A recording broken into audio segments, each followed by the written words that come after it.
فريضة على كل مسلم أو كما قال عليه الصلاة والسلام إن الله وملائكته يصلون على النبي يا أيها الذين آمنوا صلوا عليه وسلموا تسليما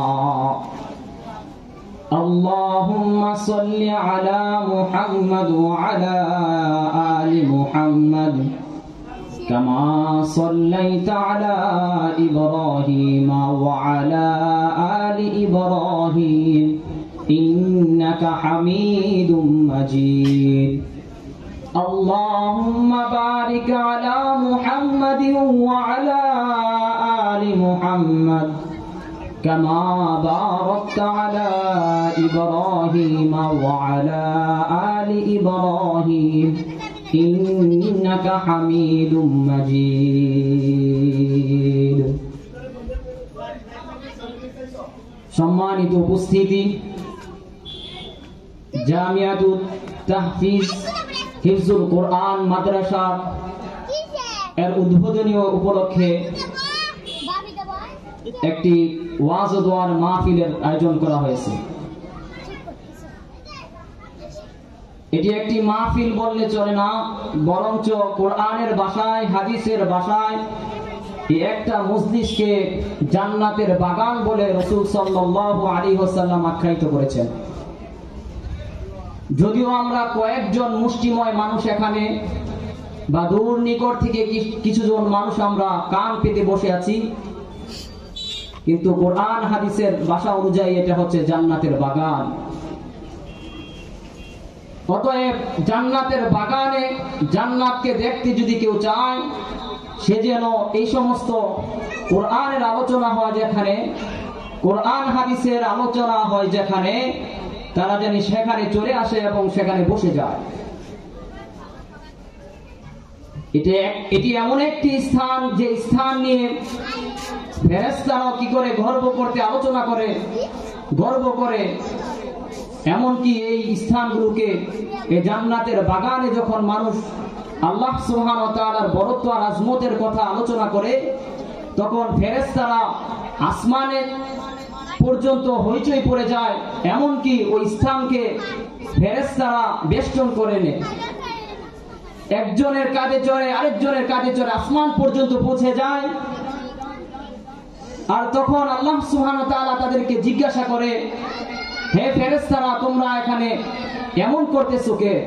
তখন ফেরেশতারা বলে যে পরওয়ারদিগারে আলম অমুক স্থানে অমুক গ্রামে তোমার মুষ্টিময় কয়েকজন বান্দা মিলে তোমার মহত্ব আজমতের প্রশংসা করতেছে। তখন ফেরেশতারা আল্লাহ সুবহানাহু ওয়া তাআলা তখন ফেরেশতাদেরকে বলে, ও আমার ফেরেশতারা, তারা যে আমাকে নিয়ে আলোচনা করতেছে, তারা যে আমার গুণগান গাইতেছে, তারা কি কখনো আমাকে দেখেছে? এর পাশাপাশি ফেরেশতারা আরো বলে, পরওয়ারদিগারে আলম শুধু তো তোমার খালি গুণগান গাচ্ছে না, বরং তারা জাহান্নাম থেকে পানা চায়, জান্নাতে যেতে চায়। তখন আল্লাহ সুবহানাহু ওয়া তাআলা বলে, হে আমার ফেরেশতারা, তোমরা সাক্ষী থাকো, যে সমস্ত বান্দাগুলো আমাকে দেখে নাই, জাহান্নাম দেখে নাই, জান্নাত দেখে নাই, তারপরও তারা আমার গুণগান গাইতেছে, জাহান্নাম থেকে পানা চাইতেছে, আমি ওই সমস্ত বান্দাগুলোকে জাহান্নাম থেকে মুক্তি দান করলাম, এর পাশাপাশি আমি তাদেরকে জান্নাত দান করে দিলাম। বলেন সুবহানাল্লাহ। এটি এমন একটি স্থান যে স্থান থেকে কোরআনের আলোচনা হয়, কোরআনের খুশবু নিয়ে ঈমানকে তাজা ও মজবুত করা হয়। সম্মানিত এলাকাবাসী, আমরা যারা আজকের এই আয়োজনের কথা জানি, এই মুহূর্তে যারা আমরা কান পেতে আছি এবং এই মাইকের আওয়াজ যাদের কানে পৌঁছতেছে, তাদেরকে আমি উদারত আহ্বান করব, তারা যেন এই একটি দিনকে মূল্যবান মনে করে এই মজলিসে চলে আসে এবং কিছু সময় আল্লাহর রাস্তায় দেয়।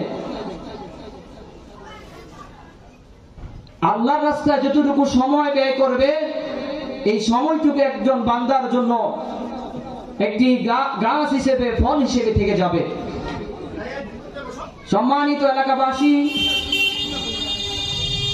একটা প্রতিষ্ঠান যখন হয়, প্রতিষ্ঠানের উপলক্ষে এই সমস্ত অনুষ্ঠানগুলি হয়ে থাকে। এছাড়া অন্য দিন বা অন্য কোনো পর্যায়ে এই সমস্ত অনুষ্ঠান করাটা অনেক দুঃসাধ্য। এজন্য আমি বলবো, যদিও একটু শীত বেশি হয়, তাহলেও কষ্ট করলেও এই ফল জাযা আল্লাহ সুবহানাহু ওয়া তাআলা বৃদ্ধি করে দিবেন। এর কারণ হচ্ছে যে বান্দা যতটুকু আমল কষ্টের সাথে আদায় করে, আল্লাহ সুবহানাহু ওয়া তাআলা তার কষ্টের পরিপূর্ণ জাযা দান করেন। আমি আপনাদের সামনে একটি কোরআনুল কারীম থেকে একটি আয়াত তেলাওয়াত করেছিলাম। وعلم آدم الأسماء كلها ثم عرضهم على الملائكة فقال أنبئوني بأسماء هؤلاء إن كنتم صادقين। আল্লাহ সুবহানাহু ওয়া তাআলা এই মানব জাতিকে ফেরেশতাদের চাইতেও উত্তম মর্যাদা দান করেছেন। আর এটা কখন হবে? যখন একজন মানুষে পরিণত হবে, যখন একজন বান্দা আল্লাহমুখী হবে, তখনই সে এই মর্যাদায় আসীন হবে। অতএব কেউ যদি আল্লাহ সুবহানাহু ওয়া তাআলার নৈকট্য অর্জন করতে চায়, আল্লাহ সুবহানাহু ওয়া তাআলার দিদার লাভ করতে চায়, সে অবশ্যই কোরআনের পথে চলতে হবে, কোরআনের আলোতে আলোকিত হতে হবে। আর কোরআনের আলোতে আলোকিত হতে হলে অবশ্যই আপনাকে কোরআনুল কারীমের শিক্ষা দীক্ষাকে অর্জন করতে হবে। কোরআনুল কারীমের শিক্ষা দীক্ষা অর্জন না করে কখনোই আল্লাহ ওয়ালা হওয়াটা বড়ই দুষ্কর। এজন্য উদাহরণ আহ্বান করব, আমরা দ্বীনের মজলিসে আসি এবং প্রতিষ্ঠানমুখী হই। কোরআনুল কারীমের যদি শিক্ষা গ্রহণ করতে হয়, তাহলে একটা প্রতিষ্ঠানের মধ্যে শিখতে হয়, আর এই শিক্ষাটাই মজবুত হয়। আর এই শিক্ষার দ্বারাই মানুষ আল্লাহ ওয়ালা হওয়া যায়, আল্লাহর রাস্তা চেনা যায়, আল্লাহর দিদার লাভ করতে পারে। আফসোসের বিষয় হচ্ছে, আমাদের দেশটা 90% মুসলমান বসবাস করে, কিন্তু আমরা কোরআন তেলাওয়াত শুদ্ধ করে পারি না। কোরআনুল কারীমের শুদ্ধতা নাই বলে আমাদের থেকে আল্লাহ সুবহানাহু ওয়া তাআলা দিন রহমত উঠিয়ে নিয়ে যাচ্ছেন। আর যারাই কোরআনুল কারীমের তেলাওয়াত শিক্ষা করতে চায়, তাদেরকে কোনো না কোনো একটা প্রতিষ্ঠানে শিক্ষা গ্রহণ করতে হয়।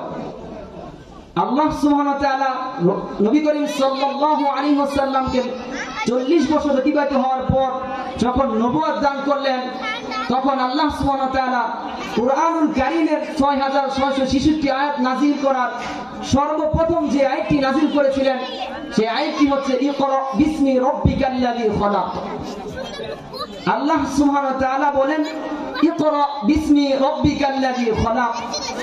হে নবী, আপনি পড়ুন আপনার প্রভুর নামে। সর্বপ্রথম আল্লাহ সুবহানাহু ওয়া তাআলা কোরআনুল কারীমের আয়াত নাযিল করে মানব জাতিকে এই মেসেজ দিলেন যে, হে মানব জাতি, সর্বপ্রথম তোমাকে কোরআন শিক্ষা করতে হবে, কোরআনুল কারীমের বিধিবিধান শিক্ষা করতে হবে। আর যেই বান্দা কোরআনুল কারীমের শিক্ষা গ্রহণ করতে চায়, অবশ্যই একটি দ্বীনি মজলিস হতে হবে, দ্বীনি রাহবারের একটি দায়িত্ব থেকে কোরআনুল কারীমের শিক্ষা দীক্ষা লাভ করতে হবে। সম্মানিত এলাকাবাসী, আমাদের মজলিসের কার্যকর এশারের নামাজের পর থেকে বিভিন্ন উলামায়ে কেরাম আসবেন। আফসোসের বিষয় হচ্ছে, আমাদের প্যান্ডেলটার মধ্যে মানুষ নাই। এমন একটি জায়গা, যে জায়গাতে আসলে আল্লাহ সুবহানাহু ওয়া তাআলা গুনাহ মাফ করে দেন, বলেন সুবহানাল্লাহ। কিন্তু আজ আমরা তার থেকে বিমুখ। মনে হয় আমাদের এটা একটা বিশ্বের মতো হয়ে যাচ্ছে। যদি আল্লাহ তাআলার বিধিবিধানগুলোকে অনুসরণ করতে চান, তাহলে আপনার ঈমানকে খাঁটি করতে হবে, ঈমানের কিছু আলোচনা শুনতে হবে। যখন আপনি ঈমানের কিছু আলোচনা শুনবেন, তখন আপনার ঈমানটা মজবুত হবে এবং এই সমস্ত কাজগুলি যেখানেই হবে না কেন আপনি দৌড়িয়ে আপনার সমস্ত কাজগুলোকে অপেক্ষা করে সেই সমস্ত মজলিসে হাজির হয়ে যাবেন। আল্লাহ সুবহানাহু ওয়া তাআলা পৃথিবীর মধ্যে যাকেই সম্মানিত করেছেন, যাকে মর্যাদাশীল করেছেন এবং আখিরাতেও সফলতা দান করবেন, তাকেই আল্লাহ সুবহানাহু ওয়া তাআলা এই কোরআনুল কারীমের শিক্ষা দান করেছেন। কোরআনের বাবা আদম আলাইহিস সালাতু ওয়াস সালামকে আল্লাহ সুবহানাহু ওয়া তাআলা পৃথিবীর শুরু থেকে নিয়ে শেষ পর্যন্ত যত আসবাবপত্র আছে সব কিছুর শিক্ষা দান করলেন। এই শিক্ষার মাধ্যমে আল্লাহ সুবহানাহু ওয়া তাআলা বাবা আদম আলাইহিস সালাতু ওয়াস সালামকে শুধু নয় বরং মানব জাতিকে সম্মানিত করেছেন। এই জন্যই আমরা শুনে থাকি ফেরেশতারা আদম আলাইহিস সালাতু ওয়াস সালামকে সিজদা করেছিলেন। এর একটি কারণ তা হচ্ছে ইলম আদম আলাইহিস সালাতু ওয়াস সালামকে এত সম্মানিত করেছেন। অতএব আমরা যারা শিক্ষা গ্রহণ করতে পারি নাই, আমরা যদি এখনো শিক্ষা গ্রহণ নাও করতে পারি, আমাদের ছেলে সন্তানগুলোকে কোরআনের শিক্ষায় শিক্ষিত করি। কাল কিয়ামতের ময়দানে কিছু কিছু সন্তান আছে যারা পিতামাতার বুকে লাথি দিয়ে জাহান্নামে যাবে। আমরা যদি বাঁচতে চাই ওই সমস্ত সন্তানদের খারাপি থেকে, জাহান্নামের আগুন থেকে, জল থেকে, তাহলে আমাদেরকে দ্বীনের প্রতি থাকতে হবে, দ্বীনি বুঝ আমাদের গ্রহণ করতে হবে। আমরা যারা হাজার হাজার টাকা ব্যয় করে সন্তানদেরকে লালিত পালিত করতেছি, সন্তানদের পিছে পড়াশোনার পিছনে হাজার হাজার টাকা ব্যয় করতেছি, আমাদের সন্তানগুলি আমাদেরকে কাল কিয়ামতের ময়দানে বিচারের কাঠগড়ায় যখন জাহান্নামের ফায়সালা হয়ে যাবে, তখন সন্তানগুলি আমাদেরকে বলবে, হে পরওয়ারদিগার আলম, আমার পিতামাতা আমাকে সঠিক জ্ঞান দান করেননি, সঠিক ইলম দান করেননি, কোরআনের শিক্ষায় শিক্ষিত করেননি, দ্বীনি বুঝটুকু আমাকে দেননি, দ্বীনের দাওয়াত আমাকে দেননি। আমার পিতা ঠিকই নামাজ পড়েছেন, আমার পিতা ভালো কাজ করেছেন, কিন্তু আমাকে বলেনি, আমার পিতা আমাকে মাদ্রাসায় ভর্তি করায়নি, দ্বীনের কোনো মারকাজে আমাকে নিয়ে যাননি। যদি যাইতেন তাহলে আমরা অবশ্যই অবশ্যই আপনার দ্বীন লাভ করতাম, অবশ্যই অবশ্যই আপনার দ্বীনের প্রতি চলতাম। আফসোস, যদি আমরা বাঁচতে চাই তাহলে আমরা নিজেরা শিক্ষা করি। আমরা অন্তত নিজেরা যদি শিক্ষা না করতেও পারি, আমাদের ছেলে মেয়েদেরকে দ্বীনের শিক্ষাটুকু দেই। যতটুকু শিক্ষা দিলে আমার সন্তানগুলোকে দ্বীনের উপর থাকবে, আমার সন্তানগুলো নাস্তিক হবে না, আমার সন্তানগুলো কোরআনের বিরুদ্ধে হাত উঠাবে না, এতটুকু শিক্ষা হলো আমরা দেই, তাহলে আমরা নাজাত পেতে পারবো। আর পক্ষান্তরে যে সমস্ত ছাত্রদেরকে আপনারা পড়াইছেন, কোরআনের শিক্ষা শিক্ষিত করেছেন, ওই সমস্ত পিতামাতা সুসংবাদ, যদি পিতামাতা সাধারণ একজন হাফেজ তার পিতামাতাকে সহ 10 জন ব্যক্তিকে জাহান্নামের আগুন থেকে বাঁচাবেন, তাহলে বোঝা যায় কতটুকু একজন তালেবে ইলমের মর্যাদা, এর পাশাপাশি দ্বীনের মহব্বত থাকার ফজিলত। আল্লাহ সুবহানাহু ওয়া তাআলা বলেন, কুল হাল ইয়াস্তাউল্লাযীনা ইয়া'লামুনা ওয়াল্লাযীনা লা ইয়া'লামুন, যারা জানে আর যারা জানে না তারা কখনো এক সমান হতে পারে না। আজ না জানার কারণে আমরা ইবাদতে গাফিলতি হয়ে যাচ্ছি, না জানার কারণে আমাদের ইবাদতগুলি ভুল হয়ে যাচ্ছে। এই জন্য ইলম অন্বেষণ করাটা অত্যন্ত জরুরি বিষয়, ফরজিয়াতগুলো শিক্ষা করা অত্যন্ত জরুরি বিষয়। রাসূল আরবি সাল্লাল্লাহু আলাইহি ওয়াসাল্লাম বলেন, তালাবুল ইলমি ফারিদাতুন আলা কুল্লি মুসলিম, প্রত্যেক নরনারীর জন্য ইলমে দ্বীন, ইলমে ওহী শিক্ষা করা ফরজ। আমরা যেমন ইবাদত বন্দেগীগুলো করি অন্যান্য ফরজ, ওয়াজিব, সুন্নাত, অনুরূপভাবে এই ইলমে দ্বীন, ইলমে কোরআনের জ্ঞান শিক্ষা করা ফরজ। আর যে বান্দা ইলমে দ্বীন শিক্ষা করবে তার জন্য দ্বীন দুনিয়াও যেমন সফলতা হবে, আখিরাতেও কামিয়াবি হবে। সাধারণ দৃষ্টিতে যদি আমি আপনাকে বুঝাই, যে এলাকার মধ্যে, যে দেশের মধ্যে, যে সমাজের মধ্যে শান্তি চায়, সে এলাকার মধ্যে, দেশের মধ্যে জ্ঞানের চর্চা অর্থ আবশ্যক। জ্ঞানের চর্চা লাগবে। মূর্খতা, জাহেলিয়াতা এটা অত্যন্ত মারাত্মক এবং খারাপই। যে এলাকার মধ্যে জ্ঞানের অভাব রয়েছে, সে এলাকার মধ্যে সবচেয়ে বেশি খারাপই রয়েছে। আপনি যদি সুষ্ঠু সমাজ গড়তে চান, অবশ্যই অবশ্যই আপনাকে শিক্ষা গ্রহণ করতে হবে। আমরা যদি তাকিয়ে দেখি অন্যান্য রাষ্ট্রের দেশগুলো শিক্ষার হার অনেক বেশি, এই জন্য তাদের সমাজ অনেক সুন্দর, এই জন্য তাদের ব্যবহারগুলি অনেক সুন্দর, সমাজটা সুন্দরভাবে চলে।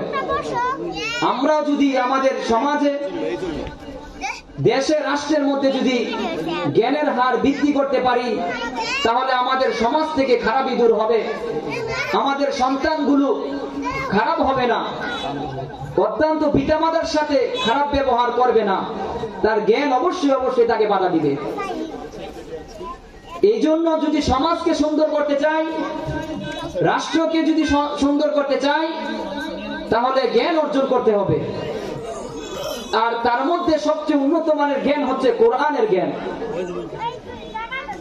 যে সমাজের মধ্যে কোরআনের জ্ঞান চালু আছে, কোরআনের জ্ঞানের আলোচনা হয়, ওই সমাজ থেকে সমস্ত খারাপিও দূর হয়।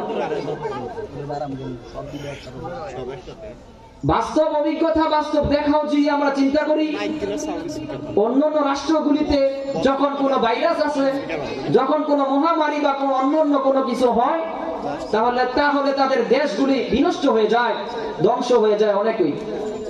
কিন্তু আল্লাহর রহমতে যে সমস্ত এলাকায়, আমাদের দেশে অসংখ্য কোরআনের আলোচনা হয়, হাদিসের আলোচনা হয়, আমি মনে করি এই জন্য আল্লাহ সুবহানাহু ওয়া তাআলা আমাদের উপর রহমত বর্ষিত করেন এবং খারাপই দূরে রাখেন।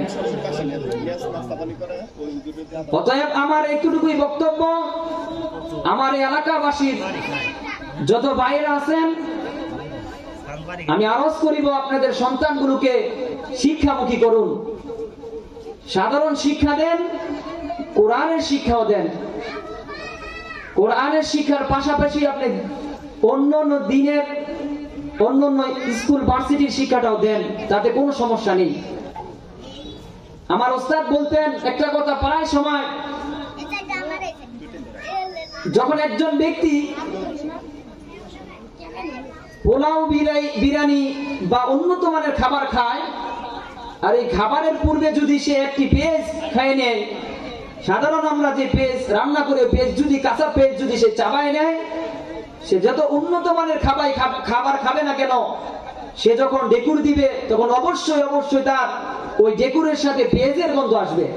ঠিক অনুরূপ ভাবে আমি আপনার সন্তানগুলোকে যদি ছোটবেলা কোরআনের শিক্ষা দেই, কোরআনের সাথে সম্পর্ক জড়িয়ে দেই, তখন সে বড় হয়ে যতইটা খারাপ না হোক না কেন, একদিন না একদিন সে বুঝবে আমি যা করছি সেটা খারাপ, অত্যন্ত মারাত্মক, তখন সে দ্বীনের পথে চলে আসবে। এই জন্য আমি আমার ভাইদেরকে বলবো যে আমাদের সন্তানগুলোকে ছোটবেলা থেকেই যেন কোরআনের কিছুটা শিক্ষা দেওয়া হয়, তাহলে এই শিক্ষার কারণে আমার ছেলেটা খারাপি থেকে হেফাজতে থাকবে, তাছাড়া আমার সাথে অনেক ভালো ব্যবহার করবে। না হয় আমি আর আপনি কষ্টে ভোগ করতে হবে। সন্তান যখন খারাপ হয়ে যায়, সন্তান যখন বেড়ানে চলে, পিতা মাতা অস্থির ছাড়া কিছুই থাকে না। এই জন্য আমরা গুরুত্ব সহকারে এই বিষয়টার প্রতি লক্ষ্য রাখবো। আল্লাহ রাসূল সাল্লাল্লাহু আলাইহি ওয়াসাল্লাম বলেন,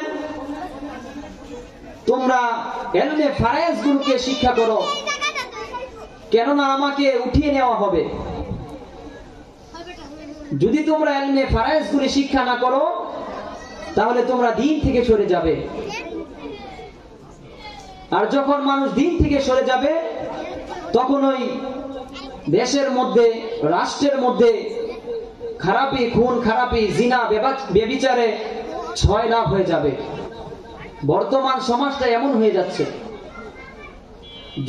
যদি আমাদের বাঁচতে হয়, যদি আমাদেরকে মুক্তি লাভ করতে হয়, তাহলে আমাদেরকে এই শিক্ষার প্রতি গুরুত্ব দিতে হবে।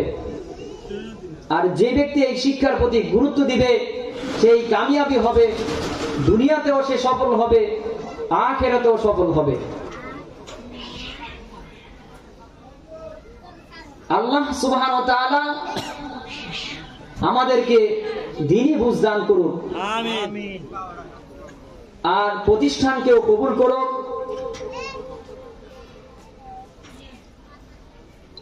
এই বলে আমি আমার বক্তব্য শেষ করছি। ওয়া আখিরি দাওয়ানা আলহামদুলিল্লাহি রাব্বিল আলামিন। সম্মানিত এলাকাবাসী,